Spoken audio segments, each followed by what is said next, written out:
Quem que inventou a filosofia? Você sabe?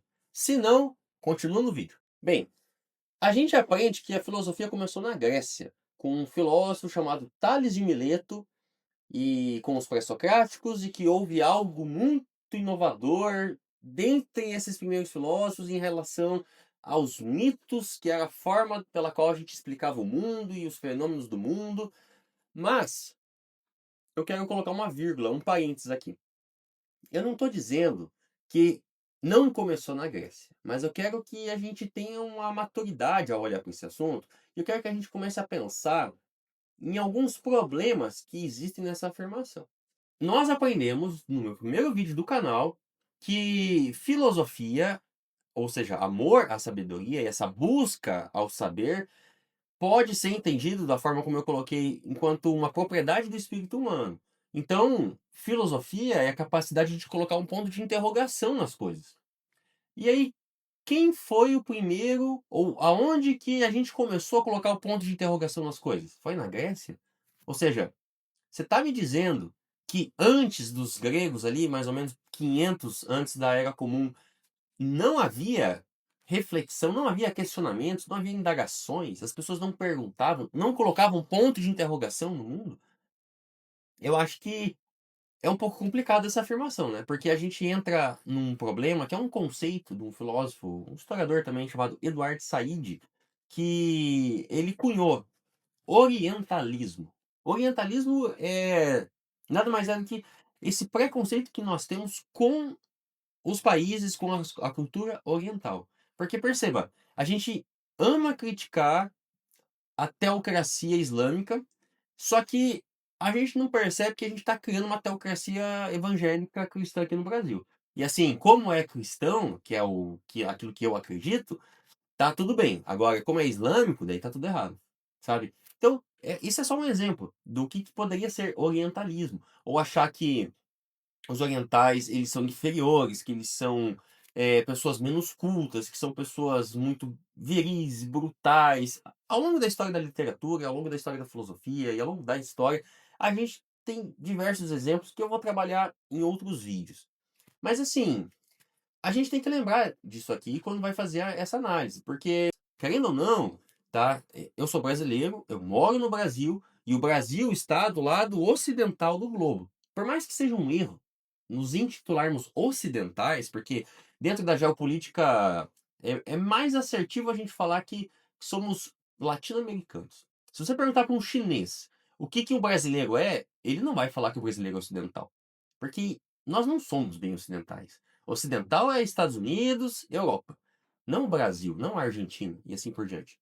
Mas de qualquer forma, vamos entender que estamos desse lado do globo. Então, tudo que está desse lado do globo bebe de duas culturas que são fundamentais para o desenvolvimento desse lado do globo, que é Grécia e Roma, tá? Então a filosofia é grega e o direito é romano e assim por diante. Então é óbvio que eu vou aprender que o pai da medicina é um grego chamado Hipócrates. É óbvio que eu vou aprender que o pai da história é um grego chamado Heródoto. Mas imagina como que é para um chinês que tem lá 9 anos de idade, 12 anos de idade, que está estudando história, está estudando filosofia.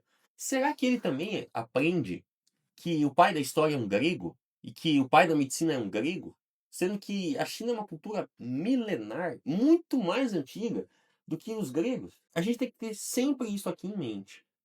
Tipo assim, a Ayurveda, que é um pedaço do todo o conhecimento védico, eles vão negligenciar o Ayurveda para aceitar a tese de que a medicina é grega? Me parece um absurdo isso daí. Então, aqui a gente vê um exemplo de orientalismo, né? A gente não sabe nada sobre os orientais.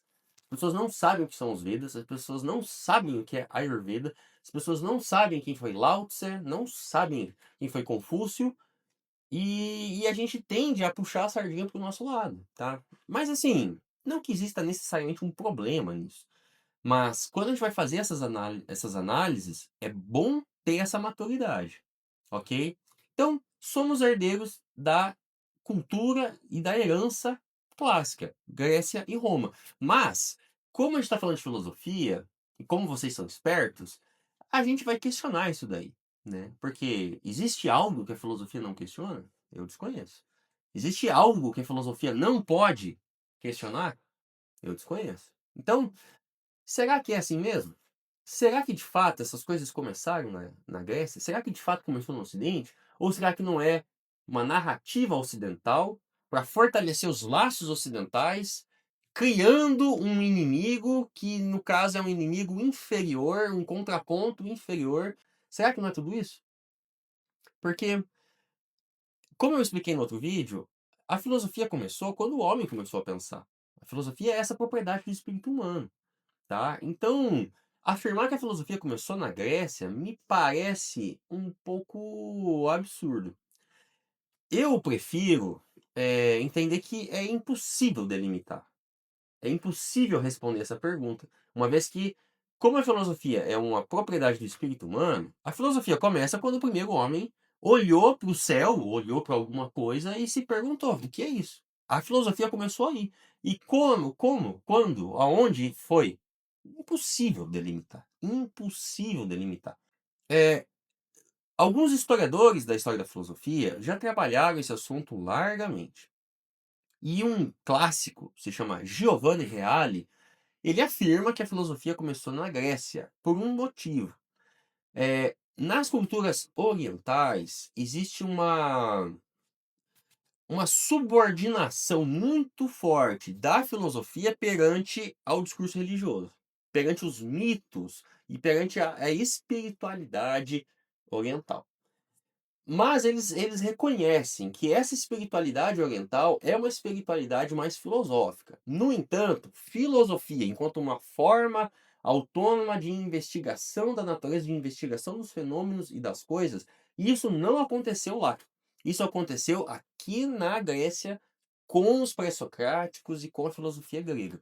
Então essa é a tese desses caras aí, essa é a justificativa do porquê que a gente afirma que a filosofia começou na Grécia. E de novo, eu não estou querendo derrubar essa tese, eu não estou querendo dizer que o Giovanni Reale estava errado. Mas eu acho importante a gente lembrar do fenômeno do orientalismo. Eu acho importante a gente lembrar que a gente aceita essa tese e que o próprio Giovanni Reale foi levado, em alguma medida, a construir essa tese porque ele é ocidental. E por mais que ele seja um grande historiador da filosofia, por mais que ele seja um cara brilhante, ele parte de premissas, tal como qualquer pessoa, qualquer cientista, qualquer filósofo. E isso foi muito bem explicado por David Hume. Assunto de uma aula futura. Então, a gente parte de premissas, a gente parte de algum ponto, e esse ponto é decisivo para a construção de todo o conhecimento que vai ser gerado a partir desse ponto. Então, eu acho muito provável que Giovanni Reale, sendo um ocidental, ele vai falar que a filosofia começou no Ocidente. Talvez porque também ele nem tenha tanto estudo oriental, uma vez que a gente não tem mesmo. Muitos dos textos orientais não tem nem tradução direito. E traduzir sânscrito é muito complicado. Eu vejo da seguinte forma: nós ocidentais puxamos a sardinha para o nosso lado. Os orientais vão puxar a sardinha para o lado deles. E tá tudo certo, tá? Não quero arrumar confusão. Mas nós que somos inteligentes, você que pensa bastante, você que tem maturidade intelectual, você percebe que pode existir um problema nessa afirmação. Contudo, de fato, existe algo nos gregos. De fato, a sociedade grega apresenta algo inovador para a sociedade. Só que isso vai ser um tema para o próximo vídeo. Então, compartilha com os amigos, clica no like e compre os produtos e acesse os links que eu deixo na descrição do meu vídeo. Valeu?